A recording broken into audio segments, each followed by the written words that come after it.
बहुओं के काम एक रूप अनेक। सुबह के समय सुप्रिया रसोई की खिड़की के पास खड़ी होकर बाहर देख रही होती है, जहां बाहर सड़क पर माया हाथ में ऑफिस का बैग लिए तेजी से आगे बढ़ रही है। तभी सुप्रिया गहरी सांस लेकर पराठा पलटते हुए मनी मन, माया दीदी कितनी खुशकिस्मत है जो रोज सज धज कर ऑफिस जाती है। एक मैं हूँ जो सुबह से रात तक बस इस चूल्हे चौके में ही कैद हूँ। इतना सोचकर सुप्रिया नाश्ते की प्लेट लेकर हॉल में पहुंचती है, जहां डाइनिंग टेबल पर पूरा परिवार बैठा होता है। सुप्रिया चुपचाप सबको नाश्ता परोसने लगती है। अरे आलोक बेटा, मेरे कमरे में तू एसी कब लगवाएगा? रात भर गर्मी की वजह से मुझे ढंग से नींद तक नहीं आती है। माँ, ऑफिस में बस कुछ ही दिनों में बोनस मिलने वाला है। जैसे मुझे वो पैसे मिलते हैं, मैं सबसे पहले आपके कमरे में एसी लगवा दूंगा। ऐसे ही नाश्ता कर आलोक अपना ऑफिस बैग लिए घर से बाहर निकल जाता है। वहीं सुप्रिया टेबल से जूठे बर्तनों को समेटकर रसोई की तरफ मुड़ती ही है कि तभी कमला उसे घूरते हुए, उस सामने वाले घर की माया को देखा है कभी सुप्रिया? वो हर महीने कितना सारा पैसा कमाती है। एक तरफ वो है और एक तरफ तू है जो सारा दिन घर में रहकर भी कुछ नहीं करती। क्या कहा माँ जी आपने? क्या आपको वाकई लगता है कि मैं पूरे दिन घर में बैठकर कुछ भी नहीं करती हूँ? बहू, घर संभालना और घर के काम करना तो कोई भी कर लेगा। तू नौकरी भी करे और घर भी संभाले तब मैं मानू कि हाँ तू मेहनत कर रही है। मम्मी जी, मैं घर संभालने के लिए खुद के सपने, यहाँ तक कि खुद को भी भूल गई। फिर भी आप मेरे बारे में ऐसा कह रही हैं। आखिर इतना सब कुछ करने के बाद भी इस घर में मेरी कोई वैल्यू नहीं है। चाहे कुछ भी कर लूं, आपके ताने कभी खत्म नहीं होंगे। सुप्रिया की आंखों में आंसू आ जाते हैं। वो बर्तनों की ट्रे उठाकर तेजी से रसोई के अंदर चली जाती है और रसोई में जाकर हॉट केस में गर्म कचौरियां और पोहा पैक करके उसे लेकर हॉल में आ जाती है। तभी कमला, अरे बहू, कहाँ जा रही है? माँ जी, मैं काजल के घर जा रही हूँ। उसे मेरे हाथ का बना ये नाश्ता बहुत पसंद है, इसीलिए उसे देने जा रही हूँ। इतना कहकर वो काजल के घर चली जाती है।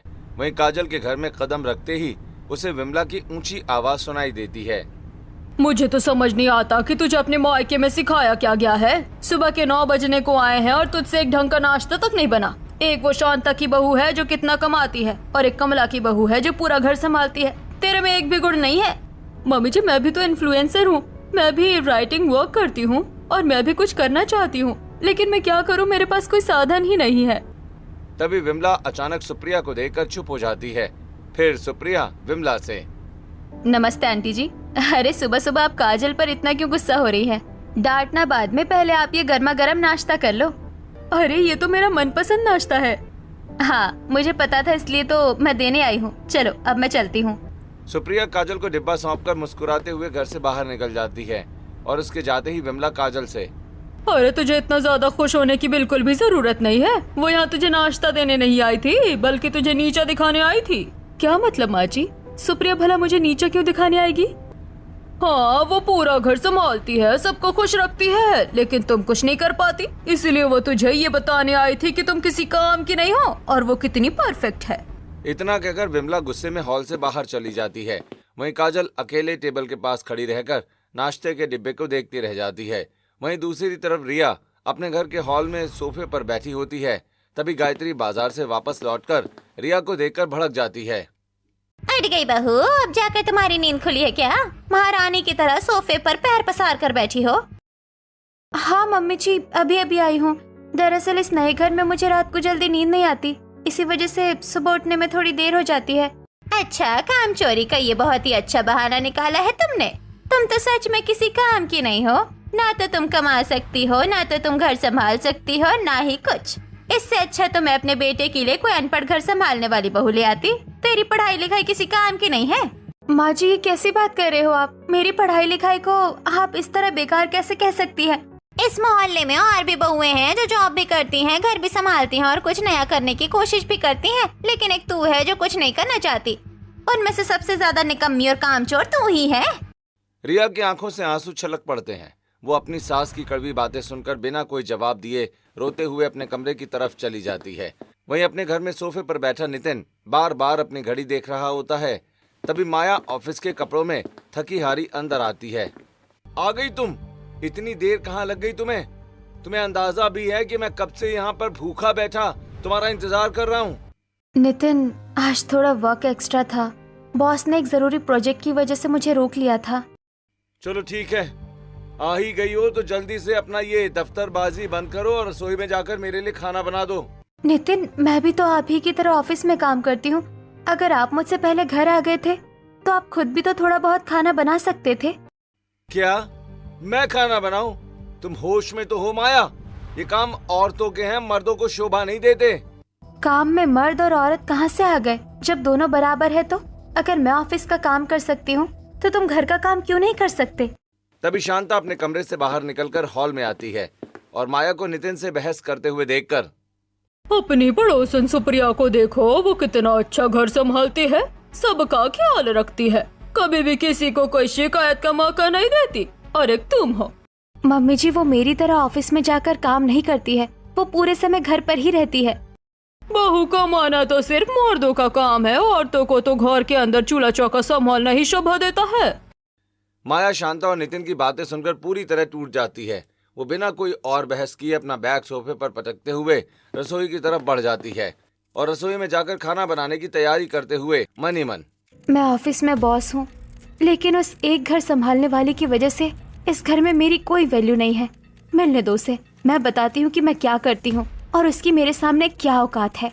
ऐसे ही दूसरी तरफ सुप्रिया के घर में रात के खाने का समय हो जाता है। वो डाइनिंग टेबल पर आलोक और रमेश को खाना परोसती है। तभी आलोक एक निवाला मुंह में लेते हुए, अरे ये रोज रोज डिनर में ये सब्जी रोटी कौन बनाता है? कभी छोले भटूरे या कुछ स्पेशल बना दिया करो। आलोक, मैं अकेले घर का काम करते करते थक जाती हूँ और कोई मेरा हाथ बटाने वाला नहीं होता है। उस पर भी आप मेरी तारीफ करने के बजाय हमेशा मेरे काम में कमियां निकालते रहते हैं। माया को देखा है, वो ऑफिस भी संभालती है और घर भी संभालती है, लेकिन बिना किसी शिकायत के। और एक तुम 4 लोगों का 2 वक्त का खाना बनाना, कपड़े धोना और घर की सफाई करने में शिकायत कर रही हो। अगर तुम्हें घर संभालना बिल्कुल आसान काम लगता है तो कभी मेरी जगह रहकर देखो। हाँ, कभी मेरी जगह ऑफिस में बैठकर देखो। बॉस की बातें सुनो, ताने सुनो, दुनिया भर का प्रेशर झेलो, फिर समझ में आएगा तुमको कि असली काम क्या होता है। आलोक की बातों से उदास होकर सुप्रिया टेबल से जूठे बर्तन उठाती है और तेजी से रसोई की तरफ चली जाती है और सिंक के पास खड़ी होकर रोते हुए बर्तन धोती है और मन ही मन, आजकल की औरतें काम क्या करने लग गई? घर संभालने वाली औरतों को कुछ नहीं समझती और उनकी वजह से हम जैसी औरतों को कितना परेशान होना पड़ता है। ऐसे ही रात के 11 बज चुके हैं। काजल अपने कमरे में बैठी अपने फोन में कुछ काम ढूंढ रही होती है। तभी आकाश कमरे में आता है। काजल, मैंने तुमसे कुछ फाइल कंप्लीट करने को बोला था, तुमने वो काम पूरा किया या नहीं? आकाश, मुझे वो सॉफ्टवेयर समझ में नहीं आ रहा था, मैं कैसे करती? मैंने कोशिश की थी पर वो पूरा नहीं हो पाया। ना तो तुम ऑफिस जाती हो और ना ही तुम घर पर कोई काम अच्छे से करती हो, और अगर मैं तुमसे कुछ काम कहता भी हूँ तो वो भी तुम नहीं करती। आखिर घर में सारे दिन करती क्या रहती हो तुम? मैं भी अपनी लाइफ में कुछ करना चाहती हूँ। अगर तुम मेरा सपोर्ट करो तो मैं घर भी संभाल सकती हूँ और इनकम भी जनरेट कर सकती हूँ। तुम औरत हो या औरत की तरह हो यार? तुम बस ये घर संभाल लो, हमारे लिए वही बहुत बड़ी बात है। इतना कहकर आकाश सो जाता है और अगली सुबह नई नवेली बहू रिया रसोई में नाश्ते के लिए सैंडविच तैयार कर रही होती है। तभी उसकी ननद कोमल रसोई में आकर, अरे भाभी, आपको इस घर में आए इतने दिन हो गए पर आपको अभी तक ये भी नहीं पता कि मुझे नाश्ते में पिज्जा पसंद है। कोमल पैर पटकती हुई रसोई से बाहर चली जाती है। वहीं रिया उदास होकर खुद से, मैं इतनी कोशिश करती हूँ घर संभालने की, लेकिन फिर भी सब लोग कोई ना कोई कमी निकाल ही देते हैं। इतना सोचते हुए रिया नाश्ता तैयार कर प्लेट लेकर जैसे ही हॉल में पहुंचती है, वहां ससुर सुरेश बैठे होते हैं। तभी सुरेश रिया को देख चाय का कप उठाकर उसे ताना मारते हुए, बहू, नाश्ता भी समय पर नहीं दे सकती क्या? इतनी देर लगा दी। हाँ, वो बस बनाने में देर हो गई। काम ही क्या रहता है तुम्हारे पास दिन भर? हाँ, ना तो तुम माया की तरह जॉब करती हो, ना ही सुप्रिया की तरह घर संभालती हो, और ना ही काजल की तरह फ्रीलांसिंग वर्क करती हो। फिर भी काम में कमियां रहती हैं तुम्हारे। इतना कहकर सुरेश चाय पीकर वहां से चला जाता है। वहीं रिया अपने आंसू पोंछते हुए वहीं खड़ी रह जाती है। ऐसे ही चारों बहुएं अपने घर वालों की बात सुन सुनकर एक दूसरे से जलने लगती हैं। और फिर कुछ दिनों के बाद रविवार के दिन मोहल्ले में सत्संग चल रहा होता है, जहां सुप्रिया, माया, काजल और रिया भी सत्संग सुनने आई होती हैं। खुशकिस्मती से उन चारों को एक ही कतार में बिल्कुल एक दूसरे के बगल में जगह मिलती है। वहीं चारों बहुएं एक दूसरे की तरफ देखकर गुस्से में अपना मुंह फेर लेती हैं। तभी काजल सुप्रिया से, तुम सिर्फ घर संभालती हो ना, तो तुम्हें इतना घमंड किस बात का है? अगर मेरी तरह पढ़ी लिखी होती और काम करती तो आसमान से नीचे पैर नहीं रखती। हाँ हाँ, सिर्फ जॉब ही करती है, घर तो नहीं संभालती। अगर मेरी तरह बिना किसी मदद घर संभालती तब मैं मानती। पैसे तो कोई भी कमा सकता है। पैसे कमाना इतना आसान लगता है क्या? किस बात का घमंड है तुम जैसी घर संभालने वाली औरतों को, जो हमेशा कामकाजी औरतों को नीचा समझती हो? हाँ हाँ, सही बात है। किसी को पैसे कमाने का घमंड है तो किसी को घर का काम संभालने का घमंड है। लेकिन इन्हें नहीं पता कि वो जिसे अपने से कम समझ रही हैं, वो दरअसल में क्या चीज है।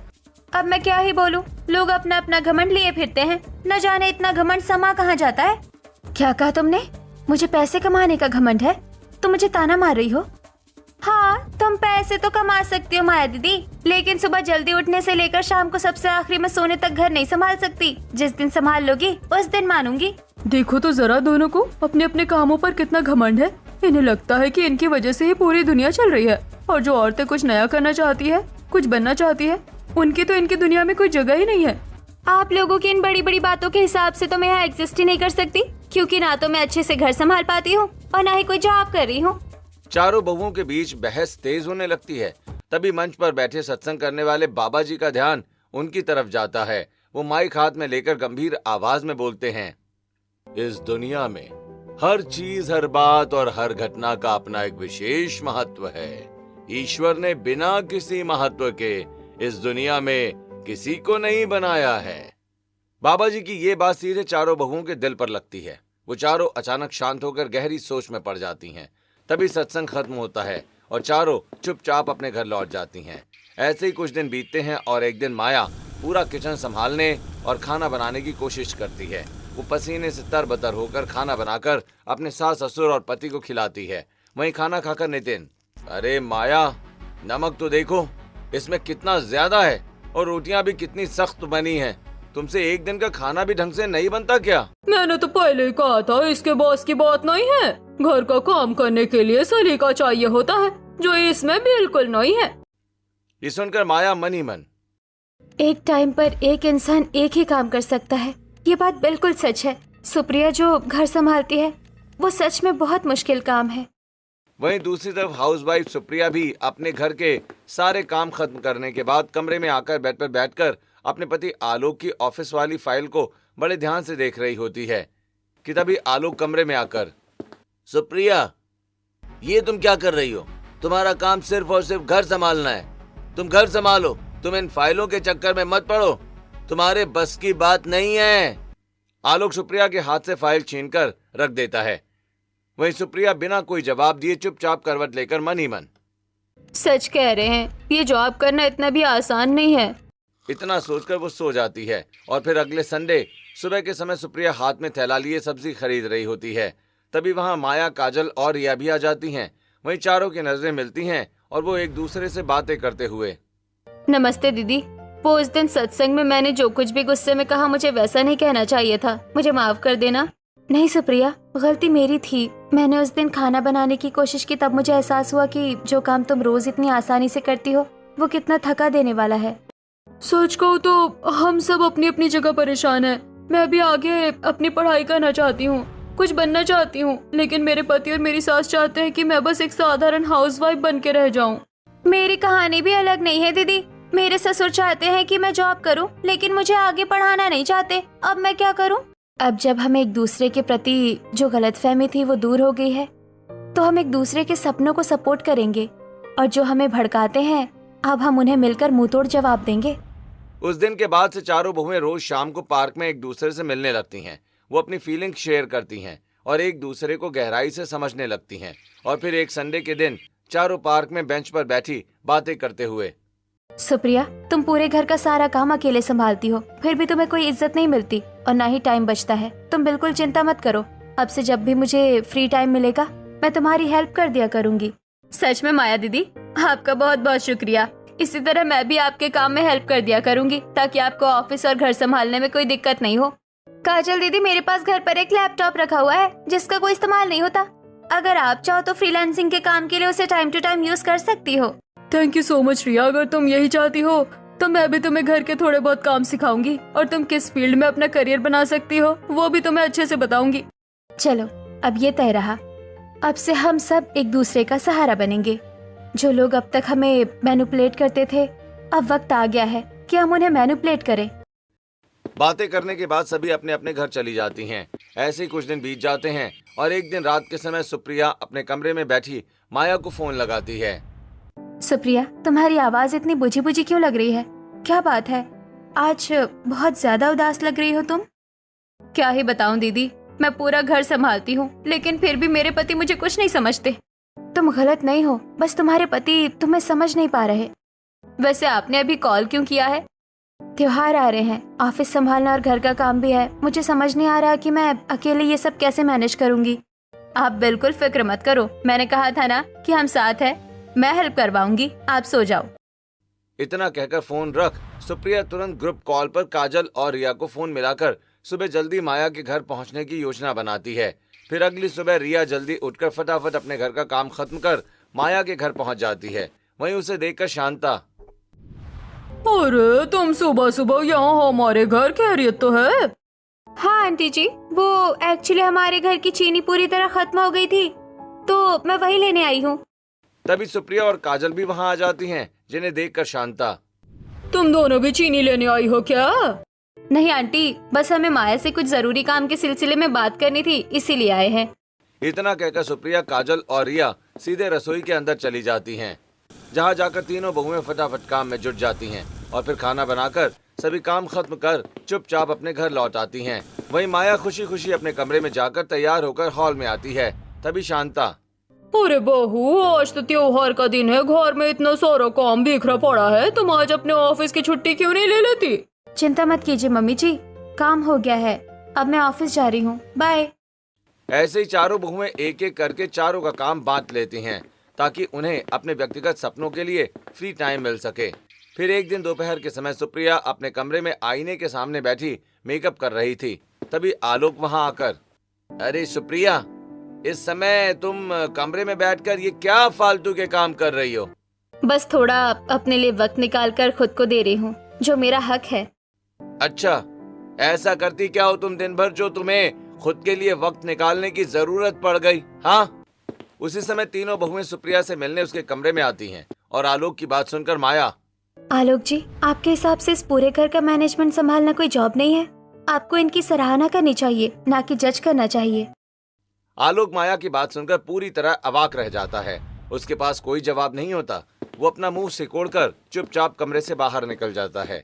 और फिर अगले दिन फ्रीलांसर काजल अपने घर में व्यवस्थित तरीके से गमलों को सजा रही होती है। तभी विमला वहां आकर, सारा दिन बस यही फालतू काम करती रहती है, आता जाता तो कुछ नहीं है तुझे, कम से कम घर का ही काम अच्छे से कर लिया कर। माँ जी, मैं समझ चुकी हूँ, मैं कितना भी कर लूँ आपको मेरी बुराई ही दिखेगी। काजल विमला को वहीं छोड़कर चली जाती है। फिर थोड़ी देर के बाद सुप्रिया, माया और रिया एक साथ काजल के घर पहुंचती हैं, जहां सुप्रिया के हाथ में पुराना लैपटॉप और रिया के हाथ में कुछ जरूरी किताबें होती हैं। तभी हॉल में बैठी विमला उन्हें देखकर, और तुम तीनों आज फिर यहाँ एक साथ, क्या काम है तुम लोगों को मेरी बहू से? हाँ आंटी जी, हमें काजल से बहुत ही जरूरी काम था, इसलिए हम सीधे उसके कमरे की तरफ जा रहे हैं। इतना कहकर तीनों काजल के कमरे में चली जाती हैं। वहीं काजल उन्हें देखकर, अरे तुम लोग आ गए, क्या हुआ बताओ ना। काजल, तुम्हें फ्रीलांसिंग का काम शुरू करना था ना? ये लो मेरा ये लैपटॉप, आज से तुम रख लो और अपना काम शुरू करो। और ये मेरी पढ़ाई की बुक्स है, ये बहुत काम आएगी। तभी काजल के पति आकाश कमरे में आकर गुस्से में अपनी फाइल ढूंढते हुए काजल पर चिल्लाकर, काजल, मेरा वो प्रेजेंटेशन कमरे के टेबल पर रखा था, मुझे ऑफिस के लिए निकलना है, कहाँ है वो?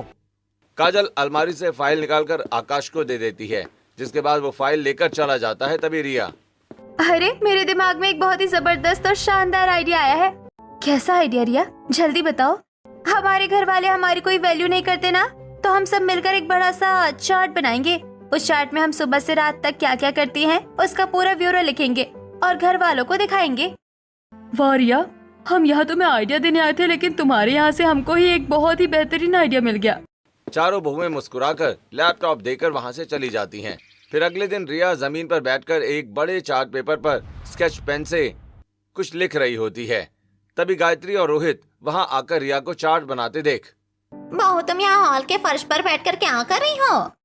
मम्मी जी, ये चार्ट मेरे इस घर के प्रति समर्पण का है। मैं इसमें लिख रही हूँ कि इस घर को संभालने के लिए मैंने अपने कितने सपने मारे, कितने कॉम्प्रोमाइजेस किए और मैं पूरे दिन क्या क्या काम करती हूँ। लेकिन रिया, इस बेकार के चार्ट को बनाने से आखिर क्या होगा? रोहित, आप लोग हमेशा कहते हैं कि घर की बहू का सिर्फ एक ही काम होता है, सबको खुश रखना। लेकिन क्या आपने कभी ये देखा है कि उस एक काम को परफेक्ट करने के लिए हम कितनी बार खुद को अंदर से मारते हैं? ये सुनकर रिया की सास और पति चुप हो जाते हैं।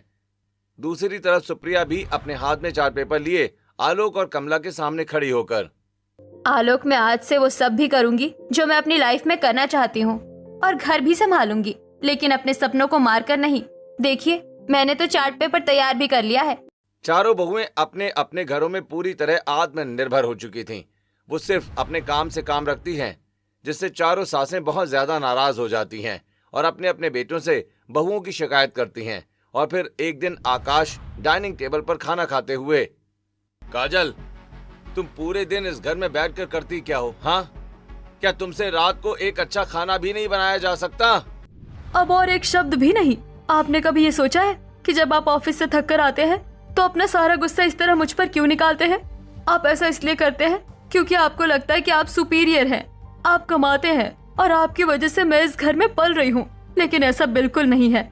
मैं अभी घर पर रहकर घर संभालती हूँ, आपका घर व्यवस्थित करती हूँ। आकाश काजल की बातों को सुनकर शांत हो जाता है। वहीं काजल गुस्से में अपने कमरे के अंदर चली जाती है। ऐसे ही बाकी की तीनों बहुएं भी अपने घर में अपने अपने घर वालों की बातों का मुंह तोड़ जवाब देती हैं। इसी तरह कुछ दिन बीत जाते हैं और एक दिन चारों बहुएं एक साथ मॉल में खरीदारी करने पहुंचती हैं। वे सभी एक बड़े शोरूम के पास खड़ी होती हैं कि तभी वो लोग देखती हैं कि उनकी सासें भी मॉल में शॉपिंग करते हुए आपस में बातें कर रही हैं। तभी चारों बहुएं तुरंत एक पिलर के पीछे छिप जाती हैं और उनकी बातें ध्यान से सुनने लगती हैं। अरे क्या बताऊं बहनों, मेरी बहू तो बस घर में बैठी रहती है, बाहर की दुनिया का उसे कुछ पता ही नहीं है। बस दिन भर चौके चूल्हे में ही दिमाग लगाती है। मेरी तो नौकरी वाली है, पर क्या फायदा, घर के काम में उसका मन ही नहीं लगता। मुझे तो ऐसी बहू चाहिए थी जो बस घर संभाले और हमारी सेवा करे। और मेरी नई बहू तो बिल्कुल निकम्मी है।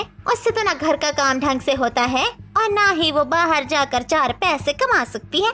मेरी फ्रीलांसर भी वैसी ही है, बस दिन भर फोन और लैपटॉप में घुसी रहती है। इन बहुओं को जब तक कंपेयर करके ताने ना मारो, ये सीधे रास्ते पर नहीं आती। सासों की ये कड़वी बातें सुनकर चारों बहुओं के चेहरों पर गुस्सा और उदासी साफ दिखाई देने लगती है। देखा सबने, हम सबने हमेशा इनका भला ही चाहा, इनके लिए अपनी खुशियाँ कुर्बान की, लेकिन इनके दिल में हमारे लिए क्या सोच है, आज पूरी तरह साफ हो गया। अब बहुत हो गया, अब वक्त आ गया है कि हम इन सबको एक ऐसा सबक सिखाएं जो ये जिंदगी भर याद रखें। हाँ, अब हम इनके तानों को चुपचाप नहीं सहेंगे। हम चारों मिलकर एक ऐसा प्लान बनाएंगे कि इन्हें हमारी असली वैल्यू समझ में आ जाएगी।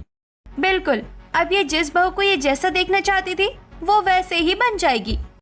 चारों अपने अपने घर चली जाती हैं और फिर अगली शाम सुप्रिया घर के हॉल में कमला और आलोक से, मम्मी जी, आलोक, मुझे एक जरूरी बात करनी है। मैंने आज एक बड़ी कंपनी में जॉब के लिए अप्लाई कर दिया है और कल से मैं नौकरी पर जा रही हूँ। आपको जॉब वाली पड़ोसन की बहू अच्छी लगती थी ना, इसलिए अब मैं सिर्फ जॉब करूंगी, आप घर देखना। अरे बहू, ये तो अचानक क्या कह रही है? तो नौकरी पर जाएगी तो इस पूरे घर का काम कौन संभालेगा, रसोई कौन देखेगा? माँ जी, सब कुछ तो एक साथ नहीं हो सकता ना, इसलिए मैंने फैसला कर लिया है कि मैं सिर्फ जॉब पर ध्यान दूंगी। सुप्रिया इतना कहकर सीधे अपने कमरे के अंदर चली जाती है। वहीं कमला और आलोक एक दूसरे का मुंह ताकते रह जाते हैं। इधर दूसरी तरफ विमला और आकाश आराम से चाय पी रहे होते हैं। तभी फ्रीलांसर काजल पूरे आत्मविश्वास के साथ अपने कमरे से बाहर आकर उनके सामने खड़ी हो जाती है और, सुनिए, मुझे आपसे और मम्मी जी से कुछ कहना है।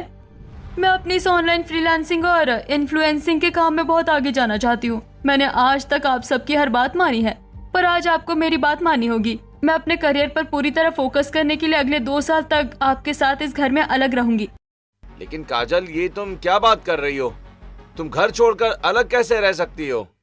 आप मुझे अब मना नहीं कर सकते आकाश, क्योंकि आज तक मैंने आपकी किसी भी बात के लिए मना नहीं किया है। ये मेरा आखिरी फैसला है। काजल तेजी से पैर पटकती हुई वहां से चली जाती है। तभी आकाश अपनी माँ विमला से, माँ, मैं पूरी तरह मजबूर हूँ, मैं अब क्या कर सकता हूँ? वो अपनी जगह बिल्कुल सही कह रही है। जब उसने आज तक मेरी किसी बात को मना नहीं किया तो मैं उसे कैसे रोकूं? बेटा मैं इस घर में बिना बहू बेटी के भला कैसे रहूंगी? घर कौन संभालेगा, खर्च कौन देगा? आकाश बिना कोई जवाब दिए अपने कमरे की तरफ चला जाता है। उधर रिया हॉल में आकर सुरेश से, मुझे आप लोगों से कुछ बहुत जरूरी बात करनी है। आप लोग हमेशा मुझसे कहते हैं ना कि मुझसे घर का कोई काम अच्छे से नहीं संभलता, और मैं बिल्कुल निकम्मी हूँ। हाँ तो मैं कुछ गलत थोड़ी कहता हूँ, तुमसे घर का एक काम भी तो ढंग से नहीं होता। हाँ बाबूजी, मुझे अब एहसास हो गया है कि मुझसे ये घर अच्छे से नहीं संभलता, कुछ भी अच्छे से नहीं कर पाती हूँ। इसलिए मैंने आज एक एक्सपर्ट काम वाली बाई रख ली है। वो हर महीने पूरे 10,000 रुपए लेगी। पहले 3-4 महीने तक, जब तक मैं घर के कामों में एक्सपर्ट नहीं हो जाती, वही सारा काम करेगी। आप लोग उसे हर महीने पेमेंट दे देना। हे भगवान, 10,000 रुपए महीना! इतना सारा पैसा इस मंदी के दौर में भला कहाँ से आएगा? इस लड़की ने तो हमें पूरी तरह लूट लिया। यही एक रास्ता था क्या इसके पास?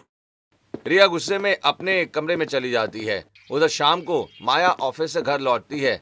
तब शांता माया को देखकर, अरे माया, आज तो महीने की 1 तारीख आ गई। तूने अब तक अपनी सैलरी से मुझे घर के खर्चे के पैसे क्यों नहीं दिए? मकान का किराया देना है, दूध वाले का हिसाब करना है, और इस बार बिजली का भी बहुत भारी बिल आया है। मम्मी जी, मैं इस महीने आपको कहाँ से पैसे ला कर दूं? मेरे पास तो अब 1 भी रुपया नहीं है। तुम्हारी पूरी सैलरी कहाँ गई माया? तुम हमसे मजाक कर रही हो क्या? आप दोनों को मेरा बाहर जाकर जॉब करना और पैसे कमाना कभी पसंद ही नहीं था ना। आपको तो हमेशा ऐसी बहू चाहिए थी जो घर में रहे, इसलिए मैंने आज ही अपनी जॉब छोड़ दी है। अब मैं सिर्फ घर संभालूंगी। और हाँ, इस आखिरी महीने के जो पैसे मुझे मिले हैं वो मैं सिर्फ अपने पर्सनल खर्च के लिए रखूंगी। इतना कहकर माया अपने कमरे में चली जाती है और दरवाजा बंद कर लेती है। इधर शांता परेशान होकर अपने आप से, हे भगवान, अगर ये अपनी इतनी अच्छी भली नौकरी छोड़ देगी तो हमारे घर के ये सारे बड़े बड़े खर्चे आखिर कैसे पूरे होंगे? हम तो पूरी तरह बर्बाद हो जाएंगे। अगले दिन रविवार की शाम मोहल्ले के पार्क में कमला, शांता, विमला और गायत्री चारों ही उदास और उतरे हुए चेहरों के साथ एक बेंच पर आकर बैठकर बातें करते हुए, बहनों, मैं तो बहुत बड़ी मुसीबत में हूँ। मेरी बहू माया जो इतनी अच्छी जॉब करती थी, जिससे घर में हर महीने अच्छे पैसे आते थे, अब वो जिद पर अड़कर नौकरी छोड़ने की बात कह रही है। अगर वो नौकरी छोड़ देगी तो मेरे घर के खर्चे कैसे पूरे होंगे? मेरी बहू तो इन्फ्लुएंसर थी, काम के साथ साथ थोड़ा बहुत घर भी देख लेती थी, पर अब तो तानों से तंग आकर अपने पति के साथ 2 साल के लिए घर छोड़ के जाने के लिए कह रही है। उसने ऐसा किया तो मैं अकेली रह जाऊंगी। अरे तुम दोनों जरा मेरी कहानी सुनो। मेरी बहू नई नई दुल्हन है, उससे भले ही घर का काम परफेक्ट नहीं होता था, पर जैसे तैसे वो बेचारी पूरा दिन मेहनत तो करती थी। अब तो उसने अपनी जगह एक काम वाली रख ली है, और मुझे उस काम वाली के 10,000 रुपए देने पड़ेंगे। मेरे तो घर का बजट बिगड़ जाएगा। मेरी बहू सुप्रिया ही सबसे अच्छी थी। वो चुपचाप बिना एक शब्द बोले पूरा घर अकेले संभालती थी, पर अब वो जिद पर अड़ गई है कि वो सिर्फ जॉब करेगी। अगर वो जॉब करेगी तो मेरा घर कौन संभालेगा? सच कहूँ बहनों, तो इस सब में हमारी ही गलती है। जब हमारी बहुएं अपने अपने तरीके से मेहनत कर रही थी, तब हमको उनकी कद्र नहीं थी। हाँ, और अब जब वो बहुएं हमारे ही कहे अनुसार और हमारे ही ताने के अकॉर्डिंग बदल रही है, तो हमें समझ आ रहा है कि हम कितने गलत थे और वो कितनी सही। सारी गलती हमारी है, हमको उनसे माफी मांगनी चाहिए। उसी समय सुप्रिया, माया, काजल और रिया भी पार्क में घूमते हुए उसी बेंच की तरफ आती हैं। वहीं चारों बहुओं के चेहरों पर एक विजयी मुस्कान होती है। तभी अपनी सासों को देखकर चारों बहुएं बातें करते हुए, आज तो हमारी सासों के चेहरे कितने ज्यादा उतरे हुए लग रहे हैं। लगता है उन्हें हमारी बात समझ में आ रही है। तभी चारों सासें अपनी बहुओं को देखकर उनकी तरफ बढ़ती हैं और, बहू, हमें तुमसे बात करनी है। देखो, हमसे बहुत बड़ी भूल हो गई है। हमें तुम सबसे अपनी गलतियों की माफी मांगनी है। हाँ बहू, हमें माफ कर दो। तुम जैसी भी हो, अपने आप में बहुत परफेक्ट हो। हमने कभी तुम्हारी मेहनत की अहमियत को नहीं समझा, लेकिन अब हमें समझ में आ गया है कि तुम सब इस घर की असली नींव हो। मम्मी जी, आप बस प्लीज ऐसा मत कहिए और रोना बंद कीजिए। हम ऐसा कोई भी कदम नहीं उठाने वाले हैं। ना माया दीदी जॉब छोड़ रही है, ना काजल घर छोड़ रही है, ना रिया काम वाली रख रही है, और ना ही मैं घर का काम छोड़ रही हूँ। हाँ आंटी जी, हम तो आपको बस ये एहसास कराना चाहते थे कि हम बहुएं भी हाड़ मास के इंसान हैं। हमारे भी अपने सपने हैं, हमारी भी अपनी क्षमताएं हैं। हमारे बारे में भी आप लोग वैसा ही सोचो जैसा आप खुद के बारे में सोचती हैं। हमें बस आपका थोड़ा सा प्यार, सम्मान और सपोर्ट चाहिए। बस माँ जी, हम यही समझाना चाहते थे कि बहुओं के काम एक और रूप अनेक होते हैं, और हमें खुशी है कि आप लोग ये समझ